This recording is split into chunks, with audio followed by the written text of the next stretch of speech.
और आज 1000 वर्ष के बाद अगर हम देखें तो 1951 में सरदार पटेल के प्रयास से और जवाहरलाल नेहरू जी के पुरजोर विरोध के बावजूद प्रथम राष्ट्रपति डॉक्टर राजेंद्र प्रसाद जी की उपस्थिति में यह स्वप्न साकार हुआ था। और आज प्रधानमंत्री श्री नरेंद्र मोदी जी के नेतृत्व में जो बात डॉक्टर राजेंद्र प्रसाद जी ने कही थी कि समृद्धि की तरफ जब भारत बढ़ेगा तो यह पूर्ण होता हुआ दिखाई पड़ेगा, तो आज पूर्णता की तरफ बढ़ रहे हैं। जब हम चौथी बड़ी इकोनॉमी है, चौथे बड़े स्टॉक एक्सचेंज हैं, तीसरे बड़े ऑटोमोबाइल मैन्युफैक्चरर हैं, दूसरे बड़े मोबाइल हैंडसेट के मैन्युफैक्चरर हैं और डिजिटल ट्रांजैक्शन में दुनिया के नंबर 1 देश ही नहीं है, वर्ल्ड की सारी मेजर इकोनॉमीज में लगातार 2 साल से फास्टेस्ट ग्रोइंग इकोनॉमी है। अर्थात जो सोमनाथ के संकल्प का विचार था वो आज चरितार्थ होता हुआ नजर आ रहा है। दूसरी बात यह आती है कि इसको आज स्मरण रखने की क्यों आवश्यकता है, क्योंकि इस देश की अस्मिता के साथ एक बहुत घिनौना मजाक किया गया। मैं घिनौना मजाक शब्द इसलिए कहता हूं, हमारी जनरेशन के आप सब लोगों ने पढ़ा होगा, इतिहास में पढ़ाया जाता है कि साहब जो कुछ मोहम्मद गजनी ने किया सोमनाथ पे वो तो केवल पैसा लूटने के लिए किया था, उसका कोई धार्मिक भावना से लेना देना नहीं था। और इतना ही नहीं, और इसका स्रोत कहां से आता है, पंडित जवाहरलाल नेहरू की डिस्कवरी ऑफ इंडिया। जो मूल एडिशन 1948 में छपा है उसमें 161 और बाद के एडिशन में 240 के आसपास आ जाता है, तो पेज नंबर वेरी कर सकता है, पर आप जाकर चेक कर सकते हैं। वो कहते हैं Mahmud was far more a warrior than a man of faith. Like many other conquerors, he used to exploit the name of religion for its conquest. India was to him just a place from which he could earn the treasures and material. यानी वो कोई धार्मिक उन्मादी नहीं था, वो तो पैसा कमाने के लिए आया था और उसके लिए भारत में आकर सिर्फ पैसा प्राप्त करना ही उसका उद्देश्य था। और आगे वो लिखते हैं कि वो कला का कितना बड़ा प्रेमी था कि जब वो मथुरा में एंटर करता है तो वो इतना प्रभावित हो जाता है वहां की स्थापत्य कला को देख के। The building interested him was so much impressed by the city of Mathura from Delhi. All about he rode that there was 1,000 edifice from which the faith has fallen nor it's likely the city attend the present. वो कहते हैं कि वो देखकर इतना अभिभूत हो जाता, कहता लगता ही नहीं इतनी सुंदर मूर्तियां और सुंदर मंदिर और सुंदर भवन मनुष्यों के बनाए हुए, ये तो जिन्न के बनाए हुए हैं। और कहते देखिए जवाहरलाल नेहरू जी कहते हैं कि महमूद गजनी कितना कला का प्रेमी था, जबकि उन्होंने जिस बुक से लिया है वो उसके साथ आए हुए खुद के इतिहासकार उतबी ने अपनी किताब तारीख यामनी में लिखा है कि जिस समय उसने मंदिर पे कैप्चर कर लिया और वहां के समस्त पुरोहित और राजा उनके पास गए और उन्होंने कहा कि शिवलिंग को खंडित मत करिए, इसके बदले में हम आपको लाखों स्वर्ण मुद्राएं देंगे। और उनके एडवाइजर्स को लगा कि ये एक अच्छा मौका है, हमें एक पत्थर से क्या लेना देना है, अगर इतना मिलता है तो ये खुद महमूद गजनी के साथ आए हुए इतिहासकार जिससे ये प्रेरणा ले रहे हैं नेहरू जी और उनके बाद उनके गोत्र के समस्त इतिहासकार, वो क्या लिखता है, कहता महमूद ने मना कर दिया।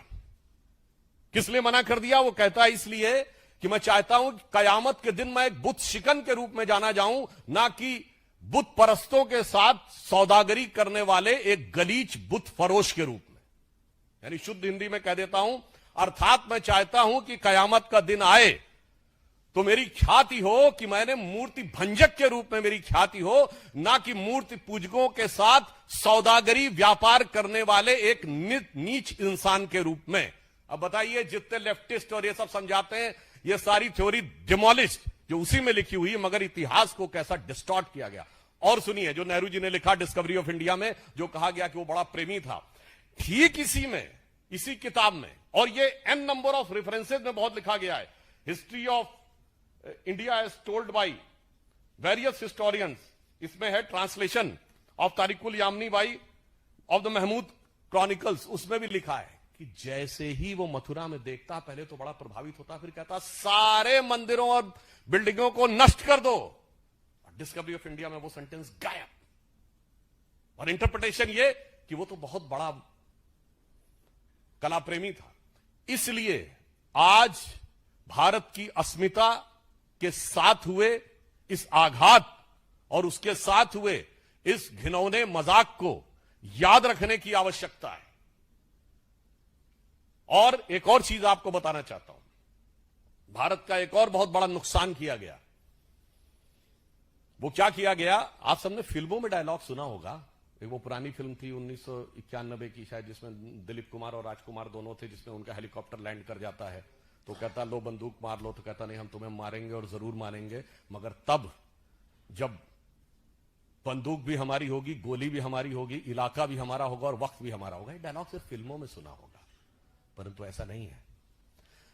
महमूद गजनी के साथ आए हुए इतिहासकार ने लिखा है कि एक हिंदू शाही डायनेस्टी थी, आपने तो अब किसी को नाम में नहीं पता होगा, उसकी राजधानी काबुल थी, जिसका नरेश धर्मपाल जब ये लूट के गया और धर्मपाल से युद्ध के बाद भी वो गया और आज के जो कजाकिस्तान की तरफ, और उसे पता चला कि तुर्क राजाओं ने महमूद गजनी को घेर लिया है, तो अलबरूनी ने लिखा है, अलबरूनी ने लिखा है, क्या लिखा?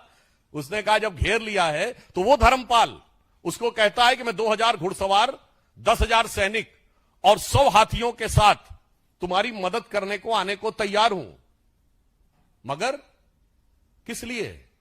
इसलिए नहीं कि मैं तुम्हें बचाना चाहता हूं, इसलिए कि तुम्हें मारने का संकल्प मैंने लिया था, तो मैं अपने अलावा किसी और को तुम्हें पराजित करते हुए और तुम्हें मारते हुए नहीं देखना चाहता।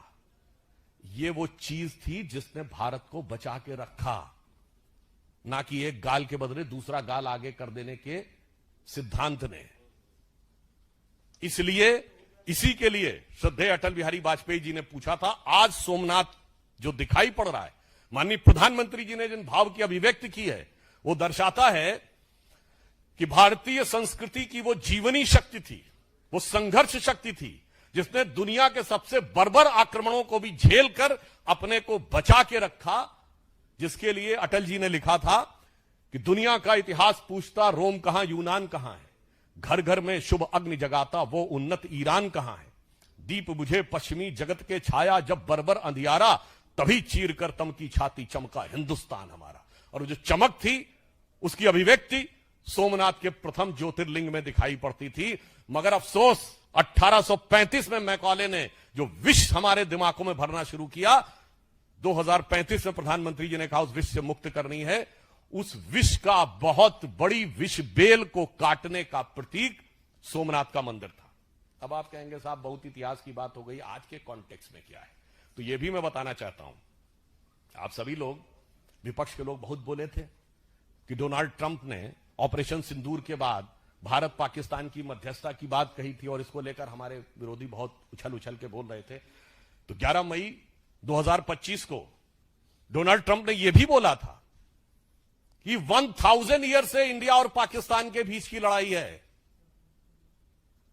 और कश्मीर उससे जुड़ा हुआ मुद्दा है। तो मैं पूछना चाहता हूं, इन लोगों में से किसी ने सवाल किया कि 78 साल पहले बना हुआ देश में 1000 साल पुरानी लड़ाई क्यों है?